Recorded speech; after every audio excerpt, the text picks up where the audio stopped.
asalaamaaleykum mbokk yi tey la talaata fanweeri fan ci rajab muy weeru ndeyu koor di juróom-ñaareelu weer ci atum junni ak ñeenti téeméer ak ñeent fukk ak juróom-ñaar ci gàddaay yonente bi sallallahu alayhi wa sallam dëppoo ñaar fukki fan ci weeru janvier ci atum ñaari junni ak ñaar fukk ak juróom-benn fanweeri fan bokkul ci lim yu fàtti lim bu rafet la bisub talaata bi li ñu seetaati rek wattandiku mooy ku ca watu wala ku ca daloo wala ku ca ñaw.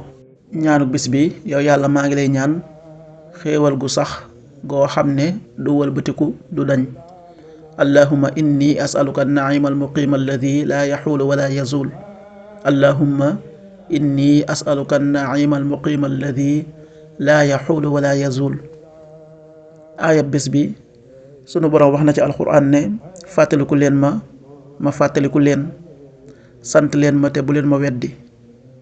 suratul baqara aaya téeméer ak juróom fukk ak ñaar. fadkuruni adkurkum washkuru li wala takfurun. sadaqallahu al-azim. xadiisu bis bi yonent bi sallallahu alayhi wa sallam nee na ab jullit mooy ki nga xam ne jullit ñi dañoo mucc ci ayu làmmiñam ak ayu loxoom. xadiis bi Ahmad génnee na ko. qaala rasulullahi sallallahu alayhi wa sallam al muslimu man salima al muslimuuna min lisaanihi wa yadihi. axrajahu Ahmad.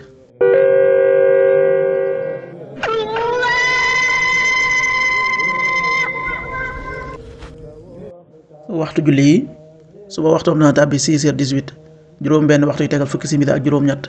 tisbaar 13h44 benn waxtu bu tegal ñeent fukki simili ak ñeent. takkusaan 16h44 ñeenti waxtu yu tegal ñeent fukki simili ak ñeent.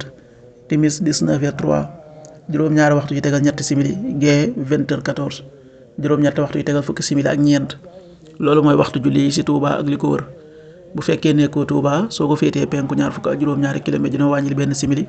soo ko féetee sowwu ñaar fukk ak juróom-ñaari kilomètre dina yokkal benn simili. soo ko féetee Saalum wala Gànnaar téeméeri kilomètre dina yokkal benn simili. jant bi dina fenk 7h33 juróom-ñaari waxtu yu tegal fanweeri simili ak ñett. di so 18h59 juróom benn waxtu yu tegal juróom fukki simili ak juróom-ñeent. yàlla na nu yàlla nangul te nangul leen amin.